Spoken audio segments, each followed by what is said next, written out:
ইলাহি সত্যবাদী আমানতদার ব্যবসায়ী বানা। ইলাহি সত্যবাদী আমানতদার ব্যবসায়ী বানা। তোমার সন্তুষ্টি অর্জনের তৌফিক দাও হে খোদা। আলহামদুলিল্লাহি রাব্বিল আলামিন ওয়াসসালাতু ওয়াসসালামু আলা সাইয়্যিদিল মুরসালিন আম্মা বা'দ ফাআউযু বিল্লাহি মিনাশ শাইতানির রাজিম বিসমিল্লাহির রহমানির রহিম আসসালাতু ওয়াসসালামু আলাইকা ইয়া রাসূলুল্লাহ ওয়া আলা আলিকা ওয়া আসহাবিকা ইয়া হাবিবাল্লাহ আসসালাতু ওয়াসসালামু আলাইকা ইয়া নবিয়াল্লাহ ওয়া আলা আলিকা ওয়া আসহাবিকা ইয়া নূরাল্লাহ।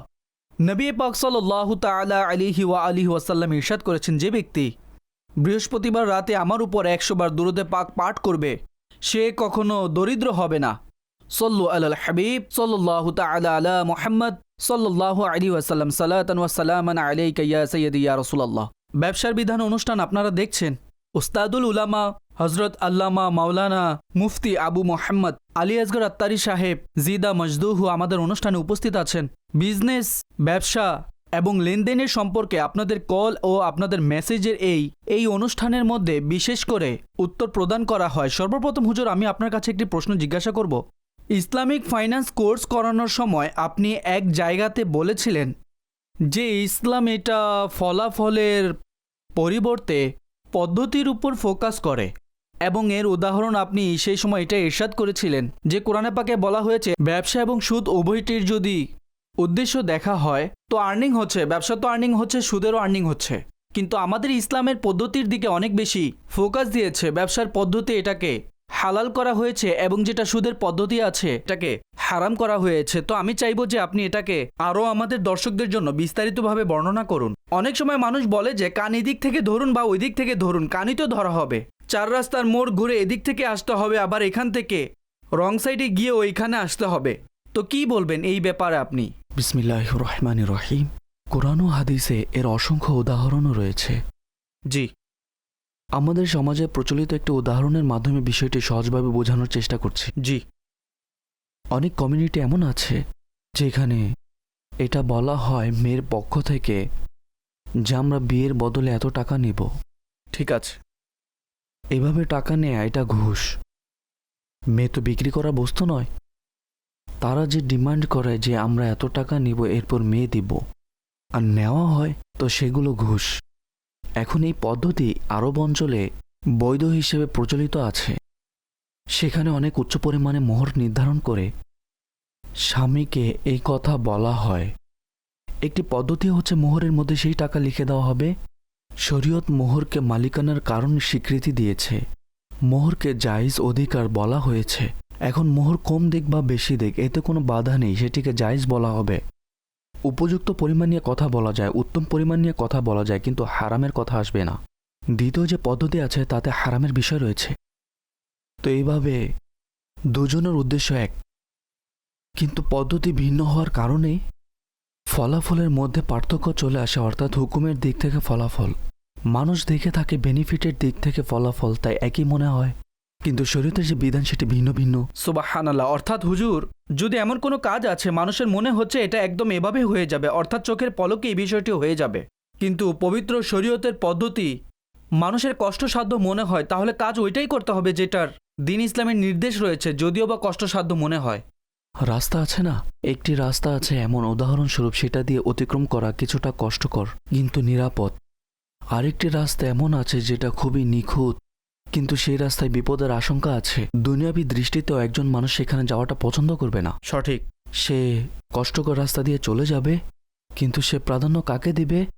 যেটা কষ্টকর রাস্তা সেটাকে প্রাধান্য দিবে, নিরাপদ রাস্তাকে প্রাধান্য দিবে।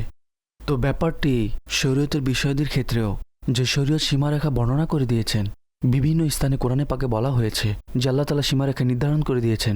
সীমা নির্ধারণ করে হালাল ও হারামের মাঝে একটি রেখা টেনে দিয়েছেন। তো মুসলমান তার প্রতি খেয়াল রাখা অপরিহার্য। সুবহানাল্লাহ। আচ্ছা, এরপর হাদিসে পাকে এর অসংখ্য উদাহরণ বিদ্যমান আছে। উদাহরণস্বরূপ এক সাহাবী রাদিয়াল্লাহু তাআলা আনহু খেজুর নিয়ে বারগাহে রিসালাতে উপস্থিত হলেন। উত্তম প্রজাতির খেজুর ছিল।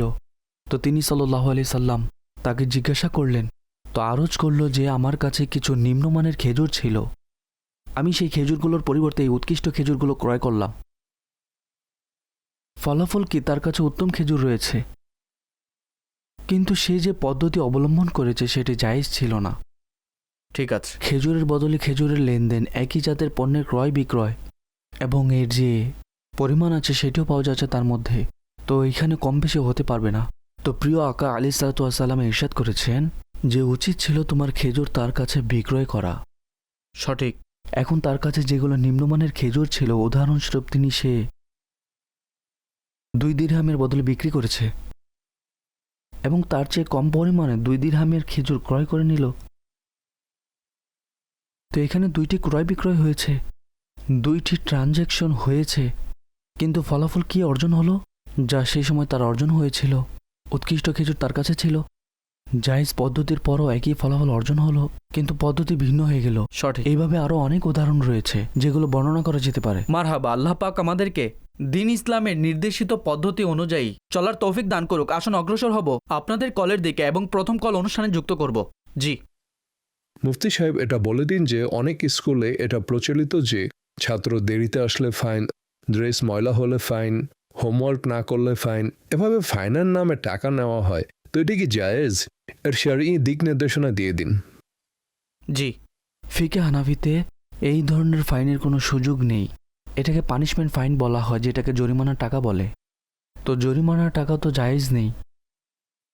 এখন এখানেও আমাদের যে আলোচনা চলছিল, কাকতালীয়ভাবে প্রশ্ন সেই অনুযায়ী চলে আসলো।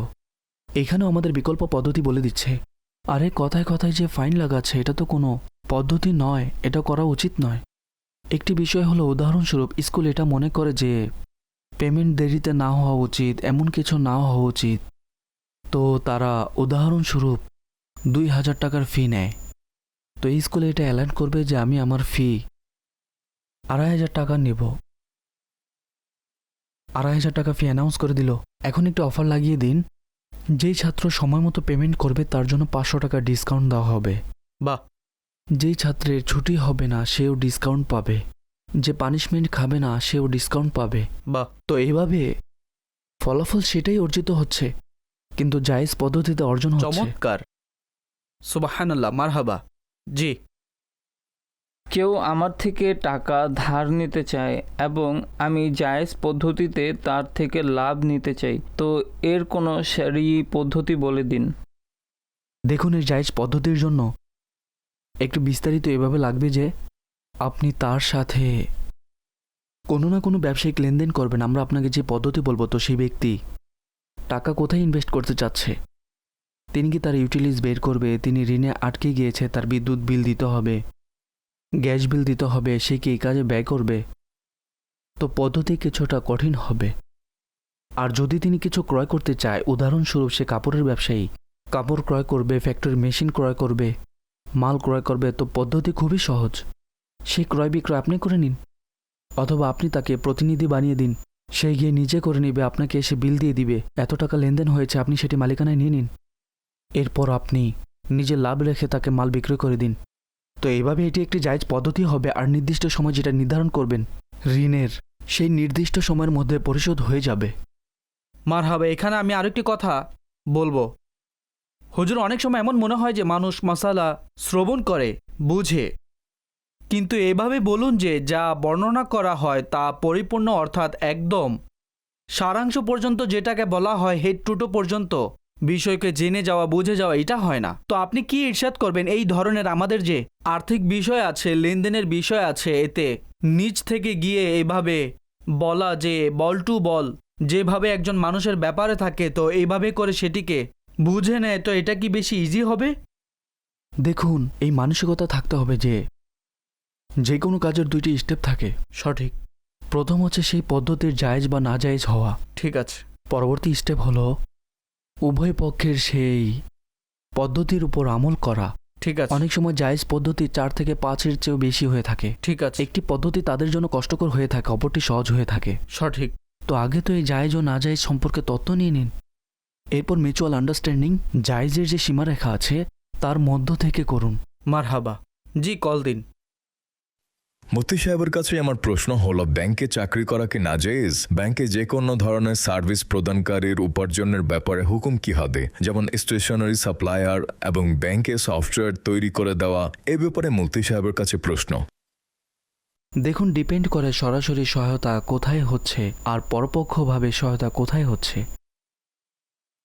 উদাহরণস্বরূপ ব্যাংকের কর্মকর্তারা যখন পানি পান করে বা চা পান করে, তো সেই দুধ কোথা থেকে আসে, আর পানি বর্তমানে এমনিতে তো মিনারেল ওয়াটার বা ফিল্টার ওয়াটার মানুষ নিয়ে আসে, তো এই পানিগুলো তাদের জীবিকার অংশ এবং জীবন ধারণের উপকরণ হচ্ছে, এরপর তারা ঘরে চলে যায়।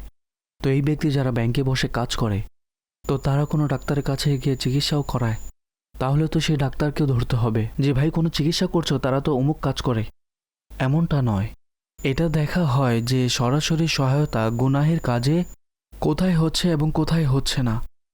একটি পেপার তার শত ব্যবহার হতে পারে, জায়েজ ও নাজায়েজও নির্ধারিত যদি না হয়, তো সেই পেপার ক্রয় করা বা স্টেশনারি বিক্রয় করা জায়েজ আছে। ব্যবহারকারীর উপর ডিপেন্ড করবে সে এটা কোথায় ব্যবহার করবে। উদাহরণস্বরূপ টেলিভিশন, আলিমগণ টেলিভিশনের ব্যাপারে স্পষ্ট ভাষায় বর্ণনা করেছেন যে এটি একটি ইনস্ট্রুমেন্ট। এই সঠিক ব্যবহার ও ভুল ব্যবহার স্বাধীনকর্তা যিনি আছেন, যার স্বাধীনতা আছে যে আমি এটা দিয়ে কি করব, এটা তার উপর। বিক্রেতা এর দায়মুক্ত। গুনাহের জন্য যদি নির্ধারিত হতো, জায়েজ পন্থায় ব্যবহারের কোনো উপায় না থাকতো, তো তখন আমরা এটা বলতাম যে সাধারণ টেলিভিশন বিক্রি করা জায়েজ নেই বা এই স্টেশনারি সাধারণত বিক্রয় করা না জায়েজ। এমন ব্যাপার নয়, উভয় বিষয় আছে, তো উভয় বিষয় বিদ্যমান থাকবে। এখন আমরা চলে আসি সেই সফটওয়্যার বানানোর দিকে। যদি সফটওয়্যারের মধ্যে এই অপশন দেওয়া আবশ্যক যে ভাই আপনি এর মধ্যে যে সুদ আছে এর অপশন দিন, যে সুদের এইভাবে হিসাব নিকাশ হবে এবং এভাবে তার ডেটা নেওয়া হবে, এইভাবে তার হিসাব রাখা হবে, তো এটা সরাসরি সহায়তা। কিছু বিষয়ের মধ্যে পার্থক্য রয়েছে, যেখানে সরাসরি সহায়তা হচ্ছে সেখানে নাজাইজের হুকুম লাগবে। উদাহরণস্বরূপ কেউ এইচআরের জন্য সফটওয়্যার বানায় যেখানে শুধু উপস্থিতি লাগানো হয় কর্মচারীদের। এখন কর্মচারীদের উপস্থিতির যে সফটওয়্যার থাকবে সেটা তো আমরা নাজাইজ বলতে পারবো না। সেটি একটি জেনারেল সফটওয়্যার, সেটি যে কোনো ব্যক্তি ব্যবহার করতে পারবে, ব্যাংক করুক বা অন্য কোনো প্রতিষ্ঠান করুক। তো এইভাবে দেখা যায় যে কোথায় গুনাহ নির্ধারিত আছে এবং কোথায় গুনাহ নির্ধারিত নয়। ঠিক আছে, কল দিন।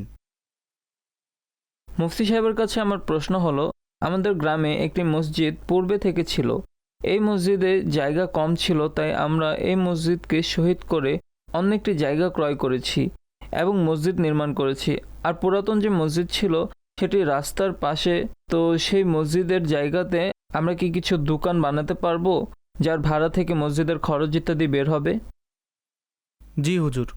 তার প্রশ্ন দ্বারা এমন বোঝা যাচ্ছে যে তারা পুরাতন জায়গা একদম ছেড়ে দিয়েছে। তো যেই জায়গায় একবার মসজিদ হয়ে যায় জমির মধ্যে, তো সেটি কিয়ামত অবধি মসজিদ থাকবে। সঠিক। সেই মসজিদকে ছেড়ে দেওয়া, মসজিদকে জনশূন্য করে দেওয়া।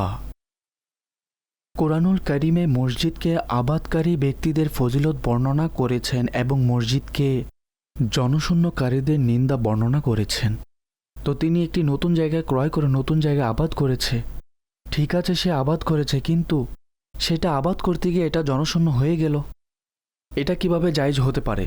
সাধারণত এমন হয় যে মসজিদ যেখানে থাকে তার পাশে জায়গা নিয়ে মসজিদকে প্রশস্ত করা হয়। পুরাতন জায়গাও ব্যবহার হচ্ছে নামাজের জন্য এবং নতুন জায়গাও ব্যবহার হচ্ছে, তো এটি একটি সাধারণ বিষয়। কিন্তু যদি এমন করা হয় যে পুরাতন জায়গা পরিপূর্ণ ছেড়ে দিল, এখন সেখানে নামাজ হবেই না, এটা করা তো অকাট্যভাবে জায়েজ নয়। আমি ইয়ামেনে গিয়েছিলাম, তো আমি সেইখানের যে প্রাচীন এরিয়া ছিল যেখানে মাশাইখগণ থাকতেন, তারিম শহর, তো আমি একটি গলিতে 3 থেকে 4টি মসজিদ দেখেছি, একটি গলিতে। তো আমাকে নিয়ে গেল যে এটি তারিম শহরের প্রথম মসজিদ, এর একটু সামনে আরেকটি মসজিদ, একটু আগে আরেকটি মসজিদ। আমি বললাম, এত ছোট ছোট মসজিদ কেন বানিয়েছেন আপনারা? বলতে লাগলো যে আমরা এভাবে নির্মাণ করেছি, এর ভিত্তিপ্রস্তর সেই যুগের যারা কুতুবে ওয়াক্ত ছিল তারা করেছিল। আল্লাহু আকবার। আমরা এটা মেরামত করি, কিন্তু শহীদ করিনি আজ পর্যন্ত। আমরা এটা মেরামত করি, এর উপর প্রলেপও করি, এর যে ছাদ ছিল লাকড়ির যে ভীম থাকে সেই ভীমের উপরই ছাদ ছিল। আমরা তো মেরামত করি, কিন্তু আমরা এটা চাই না যে এই মসজিদ যেটা আছে এতে পরিবর্তন আসুক। আল্লাহ তাদের আল্লাহ। ভালোবাসা ছিল। আর যেহেতু ছোট ছিল, তো আমরা একটু দূরে গিয়ে আরেকটি মসজিদ নির্মাণ করেছি, একটু দূরে আরেক মসজিদ নির্মাণ করেছি। চমৎকার। কেমন তাদের ভালোবাসা ছিল! সুবহানাল্লাহ। আমি একবার, আপনি শুনেছেন হয়তো বিষয়টি, কুল্লাতাইনের যে বিষয়টি, জি হ্যাঁ। তিনি যেহেতু সেখানকার বাসিন্দা শাফি ছিলেন, আমরা জি। উপস্থিত হয়েছিলাম। তো শাফিদের মতে কোম্পানি তো হাত দিলে পানি ব্যবহৃত হয় না। ঠিক আছে। তো এখন তারা, যেমন আমাদের এখানে কেউ মেমন মসজিদে গেলে, জি তো মেমন মসজিদে বড় পুকুর বানানো আছে যেটাতে জি। সবাই হাত প্রবেশ করিয়া অজু করে থাকে। সঠিক। তো এটা মায়ে কাসিরে হাত প্রবেশ করলে পানি ব্যবহৃত হয় না। সঠিক। তো সেই মসজিদে এত বড়, বেশিতে বেশি 1 ফুট জায়গা হবে। আল্লাহু আকবার। 1 ফুটের জায়গাতে সেখানে হাউস বানানো আছে, হ্যাঁ। যে এখানে বসে মানুষ অজু করে নেবে। তো তারা বলল, আমরা যেহেতু শাফি মাযহাব অনুসরণ করি, তাই আমাদের জন্য এটা মায়ে কলিল নয়, আর এটা কুল্লাতাইনের মাসালা। বাহ। আমি বললাম, চলুন একটি মাসালা যেটি হাদিসে পড়েছিলাম আমরা, আজকে কার্যক্ষেত্রে সেটি দেখার সুযোগ হচ্ছে। চমৎকার। বাহ, ইমাম বাহ। শাফি রহমতুল্লাহ তাআলা আলাইহি এর মতানুযায়ী এই যে লোকেরা অজু করছে, আমরা সেখানে অজু করতে পারবো না। সঠিক। ধোয়া ব্যতীত হাত যদি আমরা সেই পানিতে প্রবেশ করাই, তাহলে আমরা আমাদের মতো ব্যবহৃত হয়ে যাবে। হাত ধৌত করা আছে, অজুর উপর অজু করার নিয়ত করলে তখন ব্যবহৃত হয়ে যাবে। এমনটাই। তাই প্রথমে অন্য পানি দিয়ে হাত ধুয়ে নিলাম, এরপর প্রবেশ করালে তখন করা যাবে। কি চমৎকার। তো বলার উদ্দেশ্য এটা যে সেখানে একটি গলিতে ছোট ছোট মসজিদ বিদ্যমান আছে। সঠিক। যদি এমন কোনো সমস্যা হয়েও যায়, পাশে জায়গা পাওয়া যাচ্ছিল না, নামাজি বেড়ে গিয়েছিল, অনেক সমস্যা দেখা দিচ্ছিল, তো এই কথার তো অনুমতি নেই যে আপনি সেই মসজিদটি ছেড়ে দিবেন, মসজিদ পরিত্যক্ত করবেন, জনশূন্য করবেন। এর তো অকাট্যভাবে অনুমতি নেই। তারা তো এটা করছে যে সে জায়গায় দোকান বানাবে, মসজিদের যে খরচ সেটা উঠতে থাকবে, এটা তিনি প্রশ্নের মধ্যে উল্লেখ করেছিলেন। মসজিদের অর্থ হচ্ছে যেখানে নামাজ কায়েম করা হয়। মসজিদের আবাদি নামাজের সাথে যে মসজিদে নামাজ পড়া ছেড়ে দেয়, সেটা মসজিদকে জনশূন্য করে দেওয়া হয়ে যায়। আল্লাহ তাআলা আমাদের সবাইকে নিরাপত্তা দান করুক। তো এটা নিজের পক্ষ থেকে হয়তো তারা নিজে নিজে মনে করছে যে আমরা মসজিদের জায়গাতে দোকান বানিয়ে এই টাকা অপর মসজিদের জন্য খরচ করছি। তো এই কাজটা কি সঠিক করছে, যেহেতু এটাকে সঠিক কাজ বলা হবে না? আমি যেটা বুঝেছি তার প্রশ্ন থেকে, জি এমনটাই। যদি এই নিয়ম পাওয়া যায় তাহলে তো এটা হারাম কাজ করেছে। ঠিক আছে, সঠিক। জি সেই মসজিদকে আবাদ করা আবশ্যক। ঠিক আছে, ঠিক আছে। জি কল দিন। মুফতি সাহেব, আমার নাম আব্দুস শাকুর। আপনার কাছে একটি প্রশ্ন হচ্ছে, আমার ঘরে এক দুধ বিক্রেতা দুধ দিতে আসে। এই মাসে এমন হয়েছে যে 3 বার দুধ নষ্ট হয়ে গিয়েছে। তো আমি যখন অভিযোগ করেছি, তো সে বলল যে আপনার কোনো ভুলের কারণে দুধ নষ্ট হয়েছে, অথচ এরকম কিছু নয়, দুধ আগে থেকেই নষ্ট ছিল। তো আমি কি তার টাকা আটকে রাখতে পারবো? জি। আপনার প্রশ্নের মধ্যে আমাদের একটু সংশয় আছে, অর্থাৎ অপূর্ণতা আছে। আগে থেকে নষ্ট জিনিস কে নেয়? দুধ তো বন্ধ বক্সে দেয় না, খোলা অবস্থায় দেওয়া হয়। তো দুধ যখন আপনি গ্রহণ করছিলেন তখন নষ্ট হলে ফিরিয়ে দিতেন, আপনি গ্রহণই না করতেন। তো এমন মনে হয় যে অনেক সময় দুধ নষ্ট হওয়ার বিভিন্ন কারণ থাকে। অনেক দেরিতে গরম করা হলে, বা এমন পাত্র যেটা ঠিকমতো পরিষ্কার ছিল না। তো এইভাবে বিভিন্ন কারণ থাকতে পারে এর। আপনি আগে এটা নিশ্চিত হন যে দোষ তারই। যদি নিশ্চিতভাবে বলতে না পারেন, তো দেখুন দুধের বেশি দাম নয়। হুজুর, একটি বিষয় হচ্ছে, আমি শেষ করে নেই। বেশি দাম নয়, 500 টাকার হবে হয়তো। এখন আপনি একটু কল্পনা করুন, 500 টাকা আপনি দাবি করছেন অন্যের উপর, আর আপনি প্রমাণ ছাড়াই দাবি করছেন। এক তো এটা যে আপনি তার পরিপূর্ণ প্রমাণ পেয়ে গিয়েছেন, আপনার সামনে নিশ্চয়তা আছে যে আমার দাবি সঠিক, তখন আপনি দাবি করবেন, এতে তো কোনো সন্দেহ নেই। কিন্তু যখন আপনার কাছে পূর্ণ নিশ্চয়তা, যথেষ্ট প্রমাণ না থাকে, ইন হাউস প্রবলেম সেটাও হতে পারে, তো তখন আপনি দাবি কিভাবে করবেন? যে আপনি কিছু বলছিলেন। হ্যাঁ, আমার এমন একটি অভিজ্ঞতা হয়েছে, এই ধরনের একটি, অর্থাৎ আমারও হয়েছে। আমার এমন মনে হয় যেমন দুধ আগে প্যাকেটে ভরা হয়, পলিথিনে প্যাক করে, অর্থাৎ তারা মেন যে একটি পাত্র রেখেছে সেটা থেকে প্যাকেটে ভর্তি করে আর সেগুলো রাখতে থাকে, এবং এরপর একটি প্লেটে সেগুলো রাখে, এরপর সেগুলোকে বিভিন্ন যে ডিস্ট্রিবিউটর আছে তাদেরকে দিয়ে থাকে। তো তারা নিয়ে যায়, যদি গরমের মৌসুম হয়। আচ্ছা, সেগুলো যেহেতু এমন প্যাকেটে মোড়ানো থাকে যেগুলো অর্থাৎ এভাবে বলা যায় যে সাদা রঙের হয় বা অন্য রঙের হয়ে থাকে। তো যখন ঘরে দুধ আনলো তো নিয়ে নিল সেগুলো, কিন্তু যখনই সেটা খুলে দেখলো আর আসল যে প্যাকেট ভিতরে থাকে সেটা দেখলো তো দেখা গেল দুধ ফেটে গিয়েছে। এমত অবস্থায় কি কখন করব? দেখেছে এটাও একটা প্রশ্ন, তাই না? জি। কতক্ষণ পর দেখেছে? উদাহরণস্বরূপ 2-3 ঘন্টা পরে ছিল এইভাবে, ঠিক আছে, আর ফ্রিজও রাখেনি। একটি প্রশ্ন এটি। দ্বিতীয় হচ্ছে যে সব জায়গায় একই নিয়ম নয়। ঠিক আছে। অনেকগুলো এই নিয়ম আছে যে ড্রামের মধ্যে তারা খোলা দুধ রেখে তাতে বরফ দিয়ে রাখে, সঠিক। ঘুরতে থাকে, ঘরে ঘরে যায়, যে ব্যক্তি আসে তার ঘর থেকে যে পাত্র নিয়ে আসে তাতেই দিয়ে দেয়। এটাও একটি নিয়ম। জি, আর এমনই, একদমই। দোকানদার প্যাকেটে করে দেয়। জি ঠিক আছে, কল দিয়ে দিন। সরকারি কর্মকর্তা থেকে জিপি ফান্ড কেটে রাখা হয়, আর সেগুলো তাদের ইচ্ছায় কেটে রাখে এবং পরে এতে বাৎসরিক মুনাফা যোগ করা হয়। এই ব্যাপারে আপনার মতামত কি? এটা কি জায়েজ নাকি না জায়েজ? দেখুন, জিপি ফান্ডের যে টাকাগুলো আছে সেগুলো হচ্ছে পার্ট অফ দ্য স্যালারি, এবং যখন এটি বিনিয়োগ হয় তখন আপনার পক্ষ থেকে হয়ে থাকে, এর জন্য এর মুনাফা আপনাকে দেওয়া হয়। এখন কথা হলো, এই যে মুনাফাটা যেহেতু এটা আপনার পক্ষ থেকে আপনাকে দেওয়া হচ্ছে, তো যদি সেটা জায়েজ জায়গা তার ইনভেস্ট হয়ে থাকে তো সেটা না জায়েজ হবে, কিন্তু যদি সুদী প্রতিষ্ঠানে তার ইনভেস্ট হয়ে থাকে তো সেগুলো নেওয়া কর্মচারীদের জন্য জায়েজ হবে না। শুধু যেটা আসল টাকা, যে আসল টাকা জমা হয়েছে সে শুধু সেটা নেবে, অতিরিক্ত টাকা নেবেন না, অর্থাৎ ফিরিয়ে দেওয়ার সিস্টেম নেই। তাই নিয়ে সাওয়াবের নিয়ত ছাড়া সেটি সদকা করে দিবে। ঠিক আছে। জি, কল। মুফতি সাহেবের কাছে আমার প্রশ্ন হলো, উত্তরাধিকারে আমি যে অংশটা পেয়েছি এখনও সেই অংশটি আমার মালিকানায় আসেনি। আসার পূর্বে আমি কি সেটা বিক্রি করতে পারবো? জি। উত্তরাধিকারে আপনি যে অংশটি পেয়েছেন সেটি মালিকানায় আসেনি। একটি হচ্ছে আপনি সেটাকে হস্তান্তর করতে পারবেন কি পারবেন না, এটি একটি গুরুত্বপূর্ণ বিষয়। উদাহরণস্বরূপ, এক ভাইয়ের দখলে আছে, এখন সে দখল ছাড়তেই চাচ্ছে না, ঠিক আছে, তো এটা দেখা হয় যে আপনি সেটাকে হস্তান্তর করতে পারবেন কি পারবেন না। আগে তো সেই জিনিসের বিরোধ মুক্ত করতে হবে, অর্থাৎ আগে তো আপনি বিরোধ মুক্ত করাবেন। দখলের উদ্দেশ্য হচ্ছে সেই জিনিসটা ফ্রি হয়ে যাওয়া। অনেক জায়গা নিয়ে বিরোধ থাকে, যখন বিরোধ হয় তো এক ভাই দখলে আছে, সে বলবে ভাই আমার অধিকার তো বেশি, তোমাকে যতটুকু বিক্রি করেছে তার ততটুকু অংশ নেই। তো এইভাবে যে দখল আছে তার নিজস্ব একটি গুরুত্ব আছে আর তার নিজস্ব একটি অবস্থান আছে। এরপর আপনার এখানের পরিস্থিতি কেমন, কোনো বিরোধ আছে বা বিরোধ নেই, তো দখল করতে তো সময় লাগে না। কিছু সম্পত্তি এমন থাকে যেগুলো অলরেডি দখলে থাকে। উদাহরণস্বরূপ, বাবার ইন্তেকাল হয়ে গিয়েছে, আপনি সেই ঘরেই থাকছেন, এখন সেই ঘরের মধ্যে আপনার যে অংশ আছে পরস্পর ভাইদের মধ্যে জমি বিক্রি করছে, তো এটিও একটি ক্রয় বিক্রয়। এইভাবে করা এটাও ক্রয় বিক্রয়।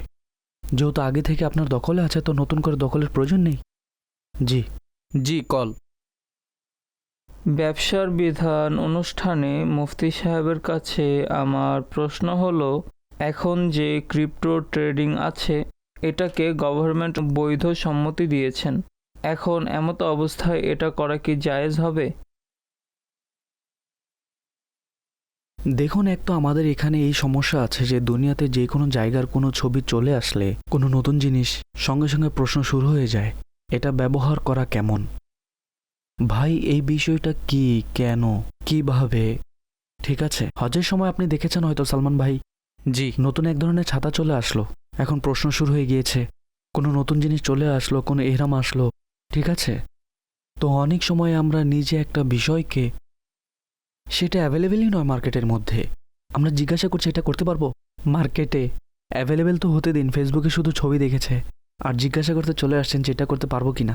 তো এটা সময়ের আগে প্রশ্ন করা। আলেমদেরকে যে চাপ দেওয়া হয়, গবেষণা আছে, অনেকগুলো কাজ করতে হয়। একটি হচ্ছে জেনারেল প্রশ্ন কাল্পনিকভাবে, এবং আরেকটা হচ্ছে উপস্থিত সমস্যার। তো উপস্থিত সমস্যার প্রশ্ন করা উচিত, 1 নম্বর কথা। 2 নম্বর কথা হচ্ছে আলোচনা অবশ্যই হয়েছে, কমিটি গঠন হয়েছে এবং নমনীয়তার ইঙ্গিতও দেখতে পাচ্ছি আইনের মধ্যে, কিন্তু এখনো এমন কোনো প্রণীত হয়নি, এটা প্রথম কথা। দ্বিতীয় কথাটি হলো, এমন অনেক দেশ আছে যেখানে মদ বিক্রির উপর কোনো আইন নিষেধাজ্ঞা নেই। তো কোনো বিষয়কে আইনি দৃষ্টিকোণ থেকে দেখা এটা দ্বিতীয় ধাপ হয়ে থাকে। প্রথম ধাপ হলো সেটিকে শরীয়ত দৃষ্টিকোণ থেকে দেখা। যখন আলিমগণ এতে ঐকমত হননি, নাজায়েজের ফতোয়া দিয়েছে, তো তাদের দৃষ্টিকোণ আইনি অবস্থায় ছিল নাকি শরীয় অবস্থায় ছিল? আইনি অবস্থা তো ছিল না, শরীয় অবস্থা ছিল। তো শরীয় অবস্থানের ভিত্তিতেই তারা ফতোয়া দিয়েছেন। তো সেই শরীয় ভিত্তি যদি আজও বহাল থাকে এবং আইন প্রতিষ্ঠিত হওয়ার পরও বহাল থাকে, এখন নোটের বিষয় আসলো। নোটের বিষয় আসলে আল্লাহ হযরত রহমতুল্লাহ আলাইহি ফতোয়া লিখেছেন, সম্পূর্ণ গবেষণা করলেন। তো আইন তো বৈধ করে দিয়েছিল, তো গবেষণা করার কি প্রয়োজন ছিল? এটা দেখতে হয় যে শরীয়তের যে নীতিমালা আছে, শরীয়তের যে বিধান আছে, তার আলোকে একটি বিষয়ের হুকুম কি। তো সেটি তো কালকেও সেই প্রশ্ন বিদ্যমান ছিল, আজও সেই প্রশ্ন বিদ্যমান। জি কল। আমি লান্ডি বাবুর মার্কেটে জেনারেটর সার্ভিস প্রোভাইড করি। তো মুফতি সাহেবের কাছে আমার প্রশ্ন হলো, বিদ্যুৎ চলে যাওয়া এবং না যাওয়া অবস্থায় আগে আমরা ফিক্সড মাসিক হিসেবে 2000 টাকা নিতাম মান্থলি। ফিক্সড ভাবে এটা নেওয়া জায়েজ কি না জায়েজ, এই ব্যাপারে দিক নির্দেশনা দিয়ে দিন। দেখুন, আজকে আমাদের সমস্যা, আমাদের পরিস্থিতি দ্বারা উদ্দেশ্য হলো যে বিষয়গুলোর উপর ভিত্তি করে জায়েজ ও নাজায়েজের হুকুম দেওয়া হয়, তার মধ্য থেকে দু একটি বিষয় আমি আপনাদের সামনে তুলে ধরছি। এইখানে একটি কষ্টকর বিষয় এটি, ধরে নিন বিদ্যুৎ পুরো মাসে একবারও যায় না। অনেকগুলো এমন এরিয়া আছে যেখানে বিদ্যুৎ একবার তো অবশ্যই যায়, নির্দিষ্ট সময়সূচি থাকে, এবং আপনি জেনারেটরের সুবিধা দিয়ে দিলেন এবং আপনি বললেন যে ভাই, যে সময় বিদ্যুৎ চলে যায়, যদি মার্কেট হয় তাহলে স্পষ্ট বিষয়, মার্কেটে রাতের সময় তো প্রয়োজন হয় না, যে সময় মার্কেট খোলা হয় সেই সময় হয়তো জেনারেটর সার্ভিস দেন। তো যদি নিশ্চিত হয় যে কারেন্ট যায়, তার একটি নির্ধারিত সময়সূচি আছে, এর 1 ঘন্টা আগে পরে হতে পারে, কিন্তু যায়, এটা নিশ্চিত যে কমপক্ষে এত সময় লোডশেডিং হয়ে থাকে, এবং আপনি সার্ভিস দিচ্ছেন, এমত অবস্থায় তো আপনার সার্ভিস দেওয়া একদম জায়েজ। আর এই যে সময়, সেটিকে মানদণ্ড বানানো হয়েছে যে বিদ্যুৎ চলে যায় এবং বাকি আপনার পক্ষ থেকে, অথবা এটা যে বেশি সুবিধা থাকা, এর চেয়ে বেশি গেলে তবুও আমি আপনাদেরকে বিদ্যুৎ দিব, একটা তো এই পদ্ধতি। এবং আরেকটি পদ্ধতি হচ্ছে, যদি বিদ্যুৎ আপনি ধরে নিয়েছেন 1 ঘন্টা যায়, সেটাকে সামনে রেখে আপনি প্যাকেজ দিয়েছেন, তো এখন দেখা যাচ্ছে বিদ্যুৎ 6 ঘন্টা করে যাচ্ছে। আল্লাহু আকবার। 6 ঘন্টাতে তো আপনি 2000 টাকা করে নেবেন না। তো এখন আপনাকে চুক্তি রিনিউ করতে হবে। শরীয়ত এটা চায় না যে আপনার ক্ষতি হোক বা সেই মানুষগুলোর ক্ষতি হোক। চমৎকার। বিদ্যুৎ একেবারে গেলে জেনারেটর সাধারণত নেয় না মানুষ। তারা জানে যাদের এলাকাতে বিদ্যুৎ চলে যায়, একদম না গেলে তখন আপনার এই ধরনের সার্ভিসের উপর আমাদের প্রশ্ন উঠবে যে ভাই 2000 টাকা কোন কাজের, বিদ্যুৎ তো যায়ই না, নির্ধারিত সময়ও তো নেই। তখন আমরা আপনাকে পরামর্শ দিব যে ভাই আপনি এই সার্ভিস ঘন্টার ভিত্তিতে দিন, যে ঠিক আছে আমি অ্যাভেলেবেল আছি এই সময় থেকে এই সময় পর্যন্ত। যদি বিদ্যুৎ যায় তার ঘন্টা কাউন্ট হবে, ঘন্টা কাউন্ট হওয়ার পর প্রতি ঘন্টা বা প্রতি মিনিট অনুযায়ী আমি আপনার পারিশ্রমিক নিব। তো এইভাবে আপনি একটি মানদণ্ডের ভিত্তিতে টাকা নিন, আপনারও ক্ষতি হবে না, তাদেরও ক্ষতি হবে না। যে কনফিউশনটা আছে, যেটাকে আনসার্টিনিটি বলা হয়, অস্পষ্ট বা সন্দেহ বলা হয়, শরীয়ত এটা চায় না যে আর্থিক লেনদেনের মধ্যে অস্পষ্টতা থাকুক। তো এই পুরো অবস্থাকে গরার বলা হয়। তো গরার যেটা, সেটা লেনদেনের বিষয়দিকে নাজায়েজ করে দেয়। এখন যে কিছুক্ষণ আগে আলোচনা হয়েছিল বিটকয়েনের বিষয়ে, সেখানে নাজায়েজ হওয়ার ফতোয়া যে আলেমগণ দিয়েছেন, তাদের অন্যতম কারণ গরার ছিল যে আনসার্টিনিটি, অস্পষ্টতা, অতিরিক্ত ওঠানামা, উদ্দেশ্য, এই সব বিষয় ছিল। আপনার যে বিষয়টি আছে, যে 2-4টি কথা আমি বলেছি, সেগুলো সামনে রেখে সমস্যার সমাধান করা হবে। কোনো কঠিন কিছু নয়। বড় বড় যে শপিং কমপ্লেক্স আছে, এই ধরনের যে ভবনগুলো আছে, সেখানে অনেকগুলো শপিং প্লাজা করাচি তো আমি দেখেছি, যেখানে সরকারি বিদ্যুৎ নিয়ে রেখেছে, তারা নিজেরাই ব্যবস্থা করুন। তো তাদের একটা মানদণ্ড আছে যে ভাই আমরা ঘন্টা হিসেবে নিব। বা অনেকগুলো বড় বড় শপিং প্লাজা আছে, সেখানে সেন্ট্রাল এসি লাগানো আছে। তো সেন্ট্রাল এসির খরচ লোড অনুযায়ী বন্টন করা হয় যে প্রতি টন অনুযায়ী তার এত টাকা নেওয়া হবে। তো এইভাবে একটি এমন বিষয়কে মানদণ্ড বানিয়ে চার্জ নির্ধারণ করা যেটা স্ট্যান্ডার্ডাইজ মানদণ্ড হবে, যেটার মধ্যে অস্পষ্টতা থাকবে না, যেটার মধ্যে কনফিউশন থাকবে না, তখন সঠিক হয়ে থাকে। মারহাবা। জি কল। মুফতি সাহেব, আমার প্রশ্ন হলো, মানুষ বলে যে স্ট্রবেরি না খাওয়া উচিত, এটা জাহান্নামী ফল, তো এটা বিক্রয় করার ব্যাপারে দিক নির্দেশনা দিয়ে দিন। লা ইলাহা ইল্লাল্লাহ। জি। এগুলো যারা বলে তারা জানে না কোন সৃষ্টি। আল্লাহ এবং তার রাসূল কোনো সবজিকে হারাম বলেননি, এটা ব্যতীত যে তার মধ্যে ক্ষতি বা নেশা থাকবে।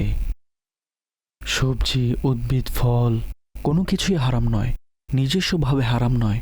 যদি কোনো ফলের মধ্যে ক্ষতি থাকে, উদাহরণস্বরূপ বিষও তো থাকে, গাছপালা থেকে তৈরি হয়। এমন অনেক গাছ আছে, লতা আছে যার থেকে বিষ বের হয়, তো সেটি খাওয়ার তো অনুমতি নেই, নিজেকে নিজে ক্ষতির সম্মুখীন করার তো অনুমতি নেই। তো এইভাবে এখন কোনো ফলের মধ্যে নেশা আছে, যেমন তামাকের পাতা। তামাকের পাতা নেশার জন্য ব্যবহার করা হয়, এর তো কোনো অনুমতি নেই। এইভাবে আফিম একটি উদ্ভিদ থেকে উৎপন্ন হয়। এর যে ফুল আছে, ফুলের আগেও একটা হয় ডোডা। ডোডা। জি। ফুলের আগে হয় নাকি পরে হয়? না, আগে ডোডা হয় এবং ডোডার উপর ফুল বের হয়। ডোডা থেকে বের হয় সম্ভবত। জি, এটা ডোডা থেকে বের হয়। এটাও এক ধরনের উদ্ভিদ, প্রকাশ্য উদ্ভিদ, কিন্তু এটাকে নেশার জন্য ব্যবহার করা এটা হারাম, জায়েজ নয়। তো এইভাবে এই দুইটি নিষেধ আছে ফল এবং সবজির মধ্যে। বাকি কোনো ফলে নিষেধাজ্ঞা নেই। যিনি এমন বলেছে সে ভুল বলেছে। মাদানী চ্যানেলের দর্শক, সময় শেষ হয়ে গিয়েছে। আল্লাহ তাআলা আমাদেরকে পবিত্র শরীয়ত অনুযায়ী জীবন অতিবাহিত করার তৌফিক দান করুক এবং আমাদের হালাল রিজিকে আল্লাহ তাআলা বরকত, নিরাপত্তা এবং সুরক্ষা আমাদেরকে নসিব করুক। আমিন। সাল্লাল্লাহু আলাল হাবিব সাল্লাল্লাহু তাআলা আলা মুহাম্মদ। ইলাহি সত্যবাদী আমানতদার ব্যবসায়ী বানা। ইলাহি সত্যবাদী আমানতদার ব্যবসায়ী বানা।